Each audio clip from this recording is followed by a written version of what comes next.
Lieutenant governor Manoj Sinha साहब जम्मू कश्मीर की police में एक दायरा एसपीओज का है जो 35,000 से ज्यादा नौजवान जिन्होंने अपनी जवानी पिछले 10, 15, 20, 25 साल भी हो गए हैं आपके पुलिस विभाग को दे दी। और जम्मू कश्मीर में हालात ठीक करने में इन एसपीओज का बहुत योगदान है। जिस तरीके से हमारी जम्मू कश्मीर बहादुर पुलिस के डायरेक्टर जनरल्स हैं, डीआईजीज, आईजीज, एडीजीपीज, एसएसपीज, एसपीज हैं, उसी तरीके से एसपीज भी बड़ी बहादुरी के साथ मिलिटेंट्स को मुकाबला कर रहे हैं। जिंदा और मौत के घाट भी मिलिटेंट्स को उतारा है और जिंदा मिलिटेंट्स भी पकड़ करके दिए हैं आपको। लेकिन आज वो इतने मजबूर हो गए हैं, मुझे इतने टेलीफोन कॉल्स आ रहे हैं एसपीओज के कि उनके ऊपर इतना कर्जा चढ़ गया है करियाने की दुकानों का, दुकानदारों का, कि वो उनका कर्जा खत्म नहीं कर पा रहे, क्योंकि आप उनको 9-10 हजार रुपया तनख्वाह देते हैं और 9-10 हजार रुपये में 5-6 मेंबर्स की एक परिवार जिसमें 2 बच्चे हैं, 2 खुद हैं, माता पिता होंगे, उनके माँ बाप होंगे, कैसे बूढ़े माँ बाप का वो इलाज कराएंगे? कैसे वो अपने बच्चों को तालीम देंगे? कैसे वो इतनी सी मामूली सी, दूसरी रियासतों में देखा है आपने एसपीओ को कितनी तनख्वाह मिलती, कभी जानकारी लेने की कोशिश की है? होम मिनिस्टर साहब जम्मू कश्मीर किस दौर से गुजर रहा है, उसमें हालात को सामान्य करने के लिए एसपीओ ने अपनी जानें तक कुर्बान की। यहां पे कई एसपीओ ऐसे हैं जो अपना इलाज तक नहीं करवा पा रहे। कैंसर पेशेंट हैं, हार्ट पेशेंट्स हैं, किडनी प्रॉब्लम्स हैं, लेकिन उन्होंने तो मेहनत के साथ जिंदा मिलिटेंट पकड़े, 24/7 आपकी नौकरी की, day duty, night duty, VIP duty, emergency duty, encounters duty, ना जाने कौन कौन सी ड्यूटीज में उन्होंने आप पुलिस के साथ काम किया।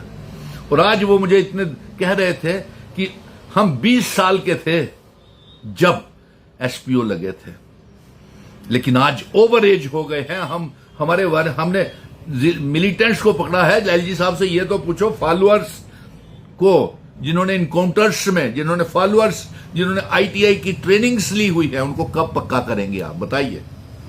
क्या सोचा है? उन्होंने यहां तक भी कहा कि तमाम एसपीओज को इकट्ठा करके उनकी फिजिकल फिटनेस को फिर से देखा जाए और फिर से उनको रेगुलराइज किया जाए। इतनी लिस्टें बना करके उनकी पुलिस ऑफिसेज में पड़ी हुई हैं, तो आप उनको पक्का क्यों नहीं कर रहे? होम मिनिस्टर साहब, आपके पास एक ही डिपार्टमेंट, पूरा जम्मू कश्मीर की देखरेख और होम विभाग, पुलिस, जम्मू कश्मीर की इंटेलिजेंस एजेंसी आपके पास है ना अमित शाह साहब। फिर जम्मू कश्मीर का ये एसपीओ क्यों खुद को एक टिश्यू पेपर की तरह समझ रहा है कि हमें इस्तेमाल करते हैं फिर टिश्यू पेपर की तरह डस्टबिन में डाल देते हैं? एलजी साहब, ये क्या हो रहा है? क्या है? और ये बहुत अफसोसनाक वाकया है कि उनको वक्त के ऊपर तनख्वाहें नहीं, वक्त के ऊपर वर्दी नहीं, और आज उनके पास इलाज कराने के लिए पैसे नहीं। तमाम सिविल डिपार्टमेंट को जम्मू कश्मीर की सरकार ने एक्सीडेंटल लोन्स में 5-5 लाख रुपए की इंश्योरेंस दी, लेकिन वहां भी एसपीओज को कैसे देते? एसपीओज का फैसला तो आपने करना है एलजी साहब, वो उनको इंश्योरेंस कौन कवर करेगा? सो ये बड़ी बेइंसाफी हो रही है। और वो एसपीओ ही रिटायर हो जाएंगे तो घर लेकर के क्या जाएंगे? आपने क्या सोचा है इनके बारे में?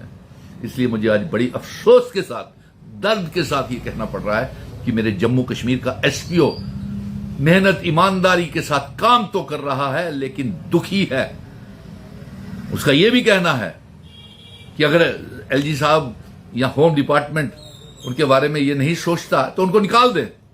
लेकिन क्यों निकालेंगे? क्या उनकी भरपाई जो 10, 15, 20 साल से वो जो उन्होंने अपनी जवानी के दिन इस देश सेवा में लगा दिए, जम्मू कश्मीर को नॉर्मेलिटी के लिए, पीस के लिए उन्होंने अपनी जानें तक कुर्बान कर दी, वो क्यों छोड़ेंगे? उनके बारे में आपको सोचना पड़ेगा। ये सीधा सवाल जो है एसपीओज की तरफ से होम मिनिस्टर अमित शाह साहब को है और सीधा एलजी मनोज सिन्हा साहब को है।